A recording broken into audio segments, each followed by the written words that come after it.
আসসালামাইকুম দর্শক, এই যে মিটারটা আমার, এই মিটারটা কিন্তু ডিজিটাল মিটার। এই মিটারটা দোকানের বাণিজ্য মিটার। এই মিটারটা বাণিজ্য মিটার। এই মিটার 1 মাসের বিল বাজনা ছিল, আর 3-4 মাস আগে 1 মাসের বিল বাজনা ছিল। এই জন্য আমার এই যে মিটারটা দেখতেছেন, এটা হচ্ছে কাঠ মিটার, এটাও বাণিজ্য। এই 1 মাসের বিলের জন্য এই যে বাণিজ্য মিটার, এটা বাণিজ্য, এটা বাণিজ্য, দেখছেন তো। আর এই যে মিটারটা দেখতেছেন, এই যে মিটার, এটাও কিন্তু কাঠ মিটার। এটা কিন্তু আবাসিক, টাকা বললে কারণ আসে, না এটা আসে। তাহলে এইটার আবাসিকটার মধ্যে টাকা ভরার জন্য আমি এই যে আমবাগান মাসুমের দোকানে গেছি, টাকা ভরার জন্য টাকা নেয় নাই, টাকা নেয় না, এটা লক করে রাখছে। এই বাড়ি যে 1 মাসের বিল পাইব দেখিয়া আমার এই যে আবাসিকটা লক করে রাখছে পল্লী বিদ্যুৎ অফিস। কেন লক করলো? এটা হলো আবাসিক, সেটা হলো বাণিজ্যিক। লক করলে সেটা করবো, কাটলে সেটা করবো, এইটা করলো কেন? এই জন্য আজকে 6 মাস ধরে আমি বিল দিচ্ছি না। 6 মাস ধরে এই যে বাণিজ্যিকটার বিল আমি দিতেছি না। এই যে দেখেন, 6 মাস ধরে আমি এই বাণিজ্যিকটার বিল দিতেছি না। ওখান আমার ফোন করছে টাকার জন্য, বিল দিচ্ছি না। বিল দিচ্ছি না কেন? বিল 1 মাসের লেগে কাটলে এটা কাটবো, হ্যাঁ, লক করলে এটা করবো। আমার আর 2টা মিটার কেন লক করলো? সেটা তো আবাসিক। ওখানে আমি এই 6টা মাস, 5টা-6টা মাস আমি কেমনে চালাই? এই যে আমার ঘরটা, এই ঘরের ভিতরে এই যে ভাঙাচোরা 3টা রুম আছে, এই রুমগুলি আমি কেমনে চালাই? হ্যাঁ, বন্ধ করে দিছে, লক যে করে দিছে। আমি টাকা ভরতে গেছি, টাকা নেই। কেন লক করলো? লক করলে আমার ওইটা করবো, এটা করলো কেন?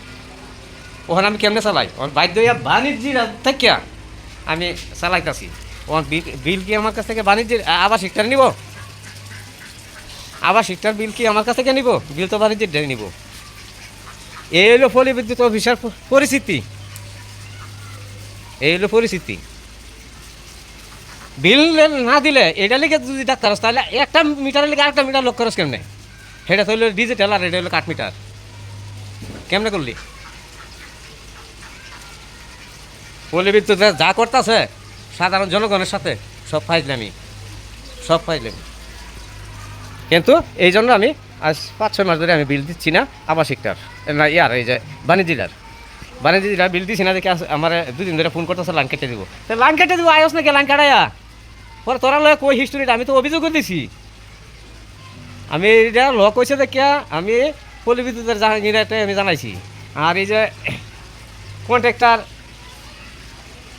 একজন, এটার নামটা আমার মনে হইতেছে না, যে আমার মিটারটা দিছে, এটা কি এই যে বাণিজ্যিক মিটারের লগে যায়। আর একটা মিটার ছিল কাঠ মিটার, এটা কিন্তু নতুন মিটার। ওইটা কিন্তু পল্লী বিদ্যুতের এক দালালে লাগাই গেছে এই যে এই মিটারটা।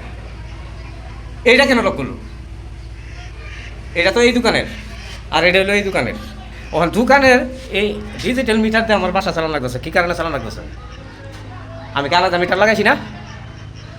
লক করলে আমার এটা করবো। আমার সেই 2টা মিটার কেন লক করলো? সেই 2টার কি টেকা পাইব? এইটা হইলো ফার্স্ট দামি পল্লী বিদ্যুতের, এইগুলো হইলো ফার্স্ট দামি। এই যে হইলো টেনেস মিটার, এই যে টেনেস মিটার দেখতেছেন, ওই যে টেনেস মিটারটা, এই যে টেনেস মিটার। এই টেনেস মিটারের একার হয়ে উপর থাকিয়া একারে নিচ পর্যন্ত একারে যে মতো যে আইসে তার সমস্ত তারা টাকা পয়সা আমার টাকা নিছে, আমি দিছি। এটা আমার খরচ আইছে এই পর্যন্ত। তারা যা লাগাই দেখেছে, এটারও আমার খরচ যেমন লাগছে। তো এইগুলি হইল পল্লী বিদ্যুৎ অফিসের পরিস্থিতি। সাধারণ মানুষের থেকে এমনিও বিল ধরে খুব বেশি বিল ধরে। যে মিটারে আপনার গিয়ে 2,000 টাকা বিল আসবে, এই মিটারে তারা করে 5,000 টাকা বিল। এরমভাবে, কারণ পাবলিক বুঝে না দেখে এইভাবে বাটপারামি করিয়া টাকা পয়সা নেয়। দর্শক, এইটা বিচারটা আপনাদের কাছে দিলাম, এইগুলি করতে পারে কি না। লক করলে একটা করবো, আমি আবারও বলছি, লক করলে আমার একটা করবো। আমার 2টা মিটার লক করলো কেন? সেটি তো কাঠ মিটার। এটি টেকা ভরলে কারণ আইব, না লাইতো না। তা টেকা ভরবার গেলে আমি কারণ পাই না, টেকাই নে না। কি এটা কি আমার সাজা দেয়? কেন সাজা দিবে? আমি তো তারা কোনো ক্ষতি করি নাই, টাকা বা হয়েছে না, হয়তো দিছে না, এটা দোকানদারের বিল। দোকানদার গেছে গা, 1 মাসের বিল দেয় নাই, 4 মাস ধরে তো বন্ধ হয়ে গেছে দোকান, তাহলে বিলটা দিব কে? আমি দিব। তা আমি যখন দিব, তাহলে আমার এই 2টা মিটার বন্ধ কেন রাখলো? তাই আমারে পল্লী বিদ্যুতের জাহাঙ্গীর কালকে আমার ফোন দিল, দেখারে আবার বলতেছে যে আমার টাইম কারেন্ট বিল বাজ্যা রয়েছে 12-13 হাজার টাকা। 12-13 হাজার টাকা বাঁচবো কে লেগে বাঁচবো একটা মিটারে? বড় জন না, 2টা বিলই হইতে রে, 2টা বিল হইলে আমি বিল 2টা পরিশোধ করে দিই, 3টা বিল হইলে 3টা বিল আমি পরিশোধ করে দিই। কে পল্লী বিদ্যুৎ জানে না আমি 3 মাসের বিল একসাথে দিই? কারণ আমি প্রতি মাসে মাসে ধরতে পারি না। আমি একদিন যাই নয়ারহাটে গিয়ে দিয়ে দিই, ওই ইসলামনগর যাই, ইসলামনগর ব্যাংকে দিয়ে দিই। যাক, আল্লাহ হাফেজ।